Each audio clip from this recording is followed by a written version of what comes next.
16, 17 இந்த மாத வாக்குத்தத்தம் கர்த்தர் நமக்கு இந்த மாத வாக்குத்தத்தம் வேற யாருக்காவது வேணுமா? வேற யாருக்காவது படிக்கலாமா? ரூத் 1வது அதிகாரம் 16, 17. அதற்கு ரூத், நான் உம்மை பின்பற்றாமல் உம்மை விட்டு திரும்பி போவதை குறித்து என்னோட பேச வேண்டாம். நீர் போகும் இடத்திற்கு நானும் வருவேன், நீர் தங்கும் இடத்தில் நானும் தங்குவேன். உம்முடைய ஜனம் என்னுடைய ஜனம், உம்முடைய தேவன் என்னுடைய தேவன். நீர் மரணம் அடையும் இடத்தில் நானும் மரணம் அடைந்து அங்கே அடக்கம் பண்ணப்படுவேன். மரணமே அல்லாமல் வேறொன்றும் உம்மை விட்டு என்னை பிரிக்காமல் கர்த்தர் அதற்கு சரியாகவும் அதற்கு அதிகமாகவும் செய்ய கடவுள் என்றார். அல்லேலூயா.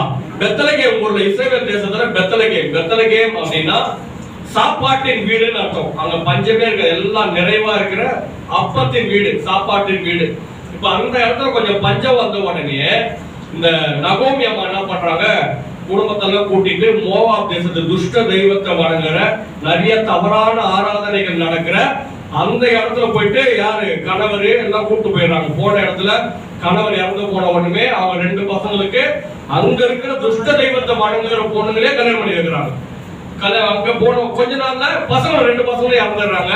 இப்போ இஸ்ரவேல் தேசத்துல பஞ்சம் தீர்ந்ததுன்னு கேள்விப்பட்ட உடனே 2 மருமகள்களை கூட்டு வரும்போது வர வழியில அந்த அம்மா சொல்றாங்க, மூத்த 2 மருமகளையும் பார்த்தம்மா, இதுக்கப்புறம் என் கூட வந்து உங்க வாழ்க்கையை வேஸ்ட் பண்ணாதீங்க, உங்களுக்கு வயசெல்லாம் இருக்குது, நீங்க போய் வேற கல்யாணம் பண்ணி உங்க ஊருக்கு போய் சொந்தமா வாழுங்கன்னும் போது ரூத் என்ன பண்றாங்க, மாமியாரை கட்டி பிடிச்சி ஒரு முத்தம் கொடுத்துட்டு ஒரு கெஜிரா அழுதுட்டு டாட்டா பாய் பாய் கைட்டு போயிட்டாங்க. ஆனா ரூத் அம்மா, ஐயோ மாமியாரே உங்களுக்கு வயசு ஆயிடுச்சு, வீட்டுக்காரன் இல்ல, பசங்களும் இல்ல, நீங்க எப்படி வாழ்வீங்க, நான் உங்க கூட வரேன், உங்களை வந்து நல்லா நான் பாத்துக்கிறேன், உங்களை விட்டு எனக்கு போக சொல்லாதீங்கன்னு சொன்ன இறக்கம் குணம் இருந்தது.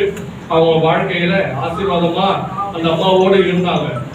அவ போகும்போது ஆண்டவர் அவளை ஆசீர்வதித்து நடத்தினார். முதலாவது அந்த அம்மாவுக்கு நல்ல பக்தியை கொடுத்தார். ஹல்லேலூயா. நமக்கு கர்த்தர் போதும் அந்த அம்மாவை ரட்சிப்புல நடத்தினார். அந்த அம்மாவோட சொந்த ஊரு மோவாப் என்பது இங்க சொல்லவே முடியாத அளவுக்கு தவறான உறவு முறையில பிறந்தவங்க.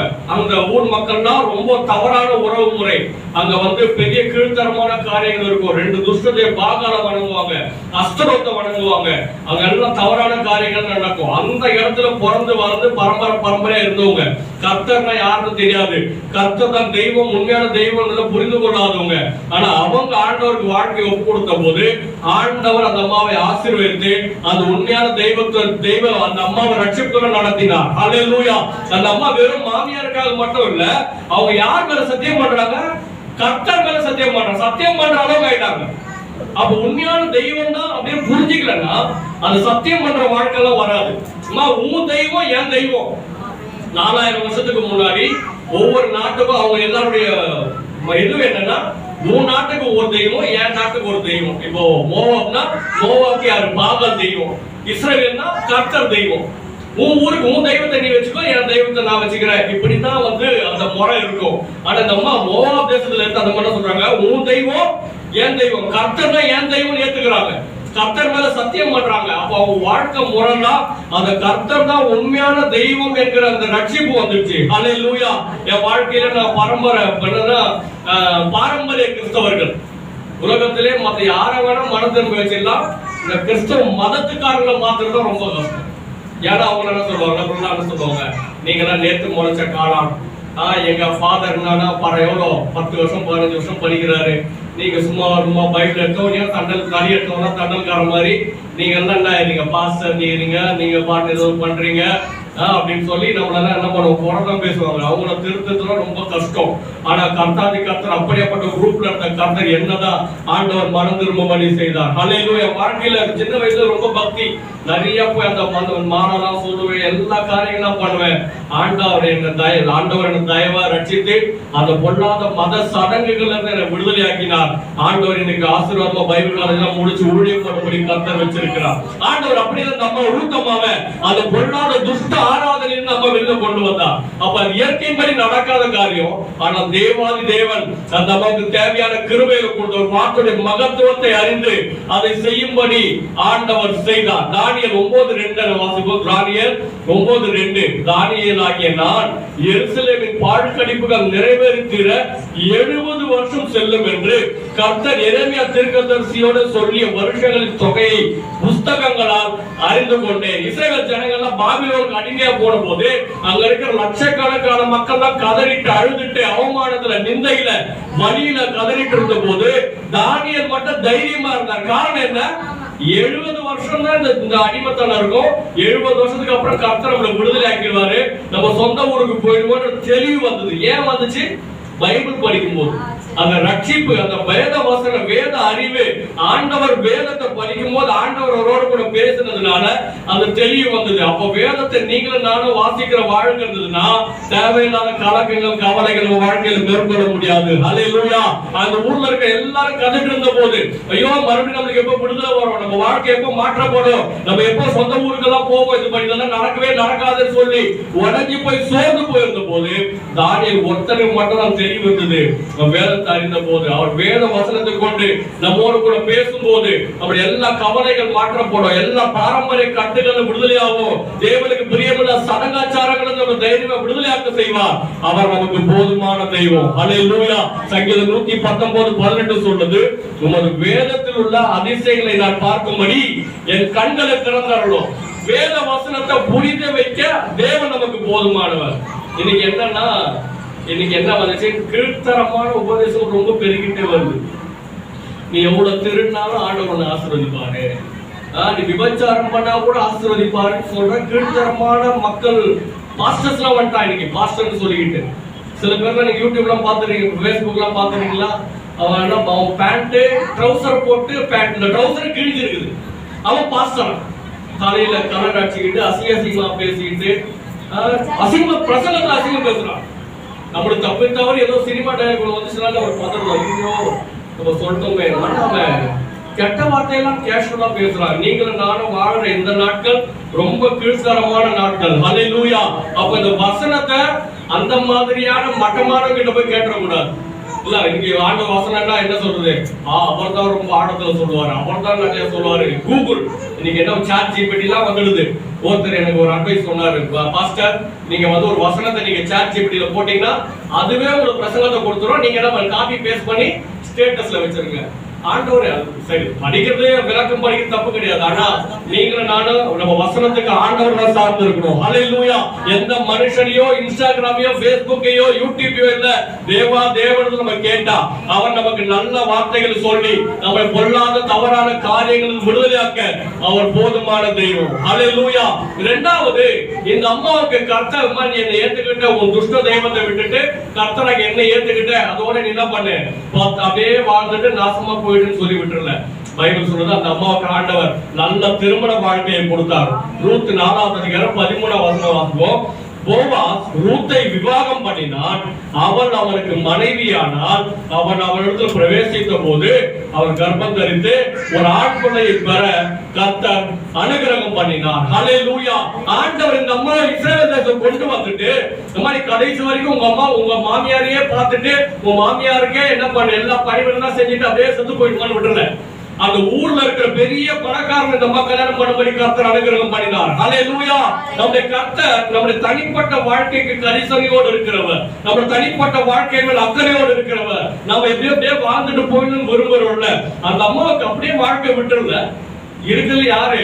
அந்த ஊர்ல இருக்கிற குடிகாரன் அடுத்தவன சாப்பாடு வழி இல்லாதவனை கல்யாணம் பண்ணி வைக்கல, அந்த ஊர்ல சொந்தமா நல்லா வச்சிருக்கிற போவாச கல்யாணம் பண்ண வச்சார். ஆண்டவர் அந்த அம்மா வாழ்க்கையை கட்டினார். நம்முடைய தேவன் நம்முடைய தனிப்பட்ட வாழ்க்கையில, நம்ம குடும்ப வாழ்க்கையில கரிசனையோடு இருக்கிறவர். சமீபத்துல பாஸ்டர் குணான்று எனக்கு ஒருத்தர் போன் பண்ணியிருந்தார். அவருக்கு ஒரு வீட்டுல இருக்கும்போது திடீர்னு தலைமைச் செயலகம் ஜோசப் விஜய் இருக்காரு, அவர் இடத்துல இருந்து ஒரு போன் வந்திருக்கு. அங்க இருக்கிற ஒரு ஆபீசர் போன் பண்ணி, பாஸ்டர் எங்க அப்பாவுக்கு கை கால் விழுந்துருச்சு, குடும்பத்துக்கு கூட அவரால் உறவாட முடியல, ஒரு ஐக்கியப்பட முடியல, ஹாஸ்பிட்டல் நாங்க கூட்டிட்டு போறோம், நீங்க ஜெபம் பண்ணா சரியாயிடும் சொல்லி அவர் ஜெபம் பண்ண சொல்லியிருக்கிறார். ஜெபம் பண்ணுங்க பாஸ்டர். அப்ப அந்த பாஸ்டர் சொன்னார், ஐயோ நான் வந்து ஒரு சாதாரண எளிய ஊழியக்காரன், ஆனா எனக்கு எங்க இருந்து போன் வந்து செக்ரட்டரி தலைமைச் செயலகத்துல இருந்து ஒரு ஆபீசர் போன் பண்ணி ஜெபம் பண்ணும்படி வச்சிருக்கிறாரு அப்படின்னு அவர் அழுதுட்டே ஜெபம் பண்ணார். ஆண்டவரே, அவர் எனக்காக என்கிட்ட சொல்லி ஜெபம் பண்ணல, நான் ஜெபம் பண்ண ஆண்டவர் நீங்க கேட்பீங்கன்னு சொல்லி ஜெபம் பண்றாரு. தயவு செய்து அற்புதங்கள் செய்யுங்கன்னு சொல்லும் போது அவங்க ஹாஸ்பிட்டலுக்கு போறதுக்குள்ளே கை காலம் சரியாகி எனக்கு நல்லபடியா குடும்பத்துல இருக்கும்படி அனுகிரகம் பண்ணி இருக்கிறார். ஹல்லேலூயா. தேவாதி தேவன் நம்முடைய பக்திக்குரிய வாழ்க்கையை மட்டும் இல்ல, நம்முடைய உலக தேவையை சந்திக்கிறவர், நம்ம குடும்ப வாழ்க்கையில் எல்லாருக்கும் விரும்புகிறவர். ஆனால் தான் ரூத்துக்கு எம்மா நீ என்ன தேடி வந்துட்டியா, நான் உனக்கு நல்ல மாப்பிள்ளை பார்த்து கல்யாணம் பண்ண ஆசீர்வாதமா வைப்பேன்னு சொல்லி இருக்கிற பெரிய பணக்காரன் நம்ம கல்யாணம் பண்ணி கர்த்தர் அனுகிரகம் பண்ணினார். ராகா தவறான தொழில பண்ணிட்டு இருந்தவங்க, ஆனா ஒரு நாள் மனம் திரும்பி ஆண்டவர் தன் வாழ்க்கையை ஒப்பு கொடுத்த போது ஆண்டவர் இந்த மாதிரி மனம் திரும்பிட்டா நீ இப்படியே வாழ்ந்துட்டு போயிடு. அந்த அம்மாவோட வீடு எங்க இருக்கு, அந்த எரிகோ மதில் மேல இருக்குது. அந்த அம்மா தவறான காரியங்களை பண்றவங்க, அங்க பைக் கொஞ்சம் யோசிச்சு பாருங்க. அந்த மதில், அந்த செவுர் மேல வீடு. செவுர் எதுக்காக கட்டுவாங்கன்னா வேற நாட்டுக்காரங்க யாரும் உள்ள வரக்கூடாது, யாரும் அடிக்க கூடாதுன்றதுக்காக தான் அந்த பாதுகாப்பு செவுரு. இந்த அம்மாவோட வீடு எங்க வச்சிருக்கான், இந்த செவுர் மேல வச்சிருக்கான். இப்போ பக்கத்து நாட்டுக்கார ஏதோ சண்டை போற அடிக்கிறாங்க, முதல் அடி யாருக்குறாங்க விடும், இந்த அம்மாவுக்கு தான் விடும். அங்க இருக்கிற அந்த ஊர்ல இருக்க எத்தனையோ மனுஷங்க இந்த அம்மாவுடைய உடம்ப நேசிச்சாங்களோ தவிர இந்த அம்மா உண்மையா நேசிக்க ஆள் கிடையாது. ஐயோ இந்த அம்மா, ஐயோ கண்ணு வந்து விழும், இந்த அம்மா மேல பாதுகாப்போம், அதெல்லாம் நீ எப்படின்னா நாசமா போ அப்படின்னு சொல்லிதான் அவனை வச்சிருந்தாங்க. ஆனா கர்த்தாதி கர்த்தர் அந்த அம்மாவை மீட்டு அந்த அம்மாவுக்கு நல்ல திருமண காரியத்தை கொடுத்து அந்த அம்மாவை ஆண்டவருக்குள்ள கொண்டு வந்து இஸ்ரவேல் தேசத்துல அந்த அம்மாவுக்கு சல்மோன் பெரிய கோடீஸ்வரனை கல்யாணம் பண்ண வச்சு அந்த அம்மாவுடைய வாழ்க்கையை கர்த்தர் கட்டினார். ஹல்லேலூயா. நீங்கள் நான் ஆராதிக்கிற தெய்வம் நம்ம குடும்பத்தை பொறுப்பெடுக்க, நம்ம வாழ்க்கையில் இருக்க குடும்ப வாழ்க்கையில் இருக்க பிரச்சனைகளை மாற்றி நம்மை ஆசீர்வதிக்க அவர் கரிசனை உள்ள அவர் போதுமான தெய்வம். ஹல்லேலூயா. சொந்தம் என்று சொல்லிக்கொள்ள உம்மை விட யாரும் இல்லை என்ற பாட்டெல்லாம் சேர்ந்து 2 லைன்ஸ் எல்லாம் சேர்ந்து பாடலாமா? சொந்தம் என்று சொல்லிக்கொள்ள உம்மை விட யாரும் இல்லை, சொத்து என்று சொல்லிக்கொள்ள உம்மை விட யாரும் இல்லை, சொந்தம் என்று சொல்லிக்கொள்ள உம்மை விட யாரும் இல்லை.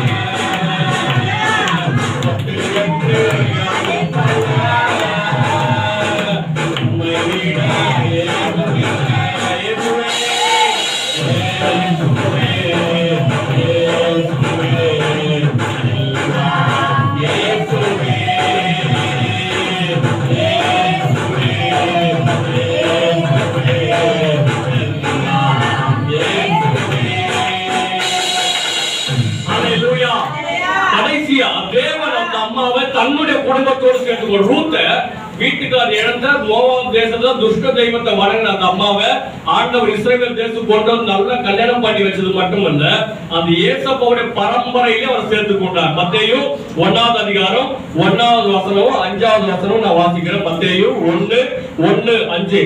ஆபிரகாமின் குமாரனாகிய தாவீதின் குமாரனான இயேசு கிறிஸ்துவினுடைய வம்ச வரலாறு. யாருடைய வரலாறு? ஏசப்பாவுடைய வம்ச வரலாறு. 5வது வசனம்.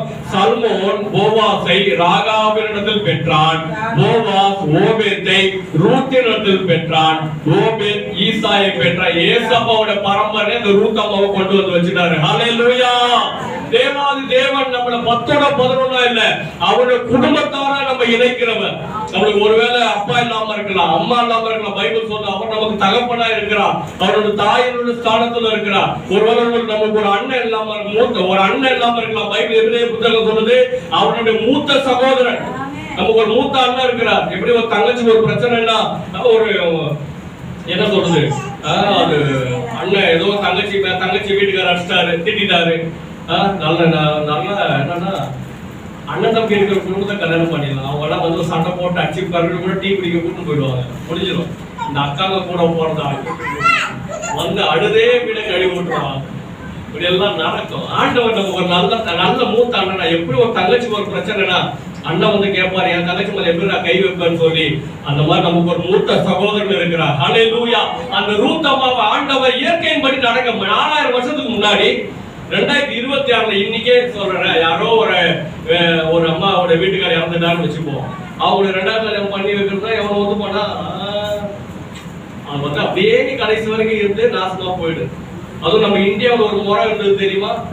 அது என்ன சொல்லுவாங்க, உடன்கட்டை ஏறுதல். கேள்விப்பட்டீங்களா? உடன்கட்டை ஏறுதல்னா வீட்டுக்கார் செத்து போனா பொண்டாட்டிய கைய காலை கட்டி கூட கொளுத்திடணும், கூட எரிச்சிடணும். தெரியாதா உங்களுக்கு? உடன்கட்டை ஏறுதல் ஒரு முறை இருந்தது. கர்த்தர் தயவுல கர்த்தர் ஊழியக்காரங்க தடுத்தாங்க. அதெல்லாம் ஸ்தோத்திரம், ஹல்லேலூயா. வீட்டுக்காரர் சாவு செத்துட்டாரு.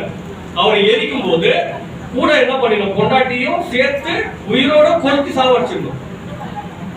எங்க மச்சிச்சு ஒரு முறை சொன்னாங்க, அது மாமா அது பாசம் தானே மாமா, வீட்டுக்காரர் மேல இருக்கிற பாசம், அதனால அந்த பொண்டாட்டியால வாழ முடியல, அதனால கூட அவங்க செத்துறாங்க. இரும்பு கம்பியில கையில கட்டி வீட்டுக்காரர் எரிக்கும் போது கூட போறதா பாசம், பாசம் சாவுறாங்க இல்ல. அப்ப என்ன சொல்ல வராங்கன்னா, நீ புருஷனுடைய பொருள், நீ யார் கிடையாது, உனக்கு உயிர் கிடையாது, நீ ஒரு நபர், ஒரு உயிரினம் கிடையாது, நீ புருஷனுடைய ஒரே பொருள். எப்படி ஒரு புருஷன் செத்துட்டு அவரோட ட்ரெஸ், அவர் பிடிச்ச பொருள் அதெல்லாம் சேர்த்து கொளுத்திடுவாங்களோ, அந்த மாதிரி ஒரு புருஷனுடைய பொருளுமா நீ வெளியில இருந்தீங்கன்னா என்ன பண்ண, தேவையில்லாத வேலைக்கெல்லாம் போவ. அதனால என்ன பண்ணிட்டு வீட்டுக்கார சேர்த்தா நீ உண்மையை சேர்த்து கூட சேர்த்து எரிச்சிருவோம். நான் மச்சின்னு சொன்னேன், இப்ப நான் எடுத்துட்டு உங்க அம்மா, உங்க ஒய்ஃப், உங்க அக்கா கூட சேர்த்து புதைச்சிருவா, அதெல்லாம் பண்ண மாட்டோமாமா. இதெல்லாம் இப்படிதான் இருந்தது. ஆனா தேவன் அப்ப ஆண்டவர் 4000 வருஷத்துக்கு முன்னாடியே வீட்டுக்காரர் இழந்த அந்த அம்மாவை கூட்டிட்டு வந்து ஒரு நல்ல கல்யாணம் பண்ணி வச்சு நல்லபடியா வாழ்க்கை கட்டினா அந்த அம்மா தன்னுடைய குடும்பத்தோட இணைத்துக் கொண்டார். ஹல்லேலூயா. அந்த பரம்பரையில இயேசுவா போகிறார். ரூத்தம்மா வெளியில துஷ்ட தெய்வத்தை வணங்கின அந்த அம்மா வந்தாங்க இஸ்ரவேல் தேசத்துல ஒரு போவாஸ் ஒரு நீதிமான கல்யாணம் பண்ணிக்கிட்டு அந்த பரம்பரையில ஏசப்பா 2000 வருஷத்துக்கு அப்புறம் அவர் தான் போறாரு. அப்ப அந்த அம்மா தன்னுடைய குடும்பத்தோடு சேர்த்து கொண்டார். அப்ப நம்ம வாழ்க்கையில நிறைய நேரம் ஆண்டவரோட இணைச்சிக்காம இருப்போம்.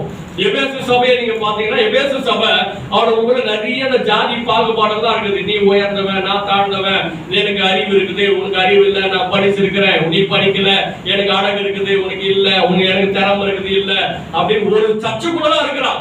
ஆனா அவனுக்குள்ள நிறைய பாகுபாடு. மாஸ்டர் பவுல் அங்க பவுல் போய் தொண்டை கீழே கத்தி அவரால முடியல. எவ்வளோ பிரச்சனைகள் நிறைய நம்மளுக்குள்ள நிறைய நேரம் என்ன இருக்கும், நீ அவரு, நீ இவரு, நான் அது இது, இந்த மாதிரி எல்லாம் நம்ம நினைச்சிட்டு இருப்போம். ஆனால் தேவாதி தேவன் நமக்கு அனுகிரகத்தை எபேசு 2:19 கடைசி வாசிப்பு, ஆகையால் நீங்கள் இனி அந்நியரும் பரதேசிகளுமா இராமல் பசுத்தவான்களோடு ஒரே நகரத்தாரும் தேவனுடைய வீட்டாருமா இருந்தீர்கள். தேவனுடைய வீட்டாரா மாத்தினார். நீங்களும் நானும் ஏதோ கிறிஸ்தவ மதத்துக்காரங்க இல்ல, கிறிஸ்துவனுடைய குடும்பத்தார்கள். ஹல்லேலூயா. எப்படி ஒரு பெரிய பெரிய ராஜா இருக்கிறாரு, அடுத்த சாப்பாடு வழி இல்லாத ஒரு பொண்ணு இருக்குதுன்னா அந்த ராஜா இந்த அம்மாவை கல்யாணம் பண்ணிட்டு அதுக்கப்புறம் இந்த அம்மா யாரு, ராணி. இதுக்கப்புறம் நம்ம ஊர்ல இருக்கிற பக்கத்து கூட இருந்த பிச்சை எடுத்தவங்க என்ன கூப்பிடணும், ராணியம்மா தான் கூப்பிடணும். அந்த ராஜாவுடைய அன்பு இந்த அம்மாவை மாத்திருக்கு. அது போல கர்த்தருடைய அந்த அன்பு நம்ம எல்லாம் மாற்றிருக்கு. நம்மள அவரோட குடும்பத்தாரா மாற்றிருக்கு. எல்லாம் கண்ணுல முடிஞ்சோம், எல்லாம் கண்ணுல மூடி ஹல்லேலூயா உள்ளத்தின் ஆழத்தில் ஜெபம். நன்றி ஆண்டவரே, அவர் நமக்கு போதுமான தெய்வமா இருக்கிறார். நம்மை ரட்சிக்க அவர் போதுமான, நம்முடைய குடும்பத்தை ரட்சிக்க, மனம் திரும்ப செய்ய, பொல்லாத தவறான துஷ்ட ஆராதனைகளை விடுதலை கொண்டு வர ஒரு போதுமான தெய்வம். 2வது அந்த அம்மாவுடைய குடும்ப வாழ்க்கையை கட்டினார். நீ பக்தி ஆயிட்டியா, அடுத்தவங்க சாப்பாடு வழி இல்லாம தேசத்து போயிடுமான்னு விட்டுறல. அந்த அம்மாவுக்கு நல்ல இருக்கிறதுலே நல்ல தங்கமான மனுஷன், நீதிமானாக போவாஸ், பெரிய பணக்காரனாகிய போவாச கல்யாணம் பண்ணி வச்சார். கடைசி அந்த அம்மா தன்னுடைய குடும்பத்துக்கு கூட அந்த பரம்பரையில ஏசப்பாவே பிறந்தார். அன்புள்ள நல்ல தகப்பனே நீர் எங்களை ஆசீர்வதிக்கிறவர், நீர் எங்களுக்கு போதுமானவர், எங்களை ரட்சிக்க, எங்க குடும்ப வாழ்க்கையில் கரிசனையோடு இருக்கிறவர், எங்க குடும்ப வாழ்க்கையை ஆசீர்வதிக்க, குடும்ப வாழ்க்கையில் அக்கறை இருக்கிறவர் ராஜா. எங்க குடும்பங்கள் இருக்கிற பிரச்சனைகள், குறைகள், மனக்கசப்புகள், ஆண்டவர பிரிவினைகள், என்னென்ன காரியங்களால குடும்பத்தில் குழப்பங்கள் இருக்கோ கர்த்தர் அவைகள் எல்லாம் உடைப்பீராக ஆண்டவரே. எங்களை உங்களோடு சேர்த்து கொண்டு எங்கள் மூத்த சகோதரனா, எங்களோட தகப்பனா, ஆண்டவரே எங்களுடைய நண்பராய், ஆண்டவரே எங்களோடு இருக்கிறீர் ராஜா.